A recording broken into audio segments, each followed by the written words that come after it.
Hello दोस्तों, नमस्कार। भोजपुरी लोकगीत आनंद में आप सबका बहुत बहुत स्वागत है। आज लेकर आई हूँ भजन गीत। साधु की कुटिया भजनिया भला होला रामा। साधु की कुटिया भजनिया भला होला रामा। कहता ता सासुर भजनिया सुनै जाइत रामा। कहता ता सासुर भजनिया सुनै जाइत रामा। ऐसी बहुरिया के नामतिया मरलै रामा। ऐसी बहुरिया के नामतिया मरलै रामा। चढ़ली उमारिया भजनिया सुनै जालिन रामा। चढ़ली उमारिया भजनिया सुनै जालिन रामा। साधु की कुटिया भजनिया भला होला रामा। साधु की कुटिया भजनिया भला होला रामा। कहता ता जेठऊ भजनिया सुनै जाइत रामा। कहता ता जेठऊ भजनिया सुनै जाइत रामा।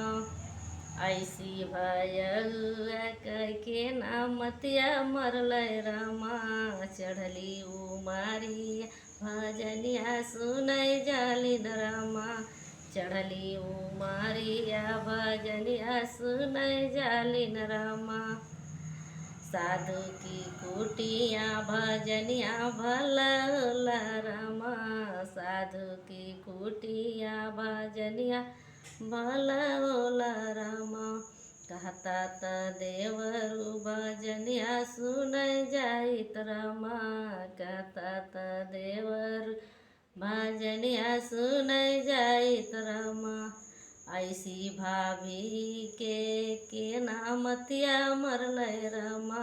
ऐसी भाभी के नामतिया मरलै रामा।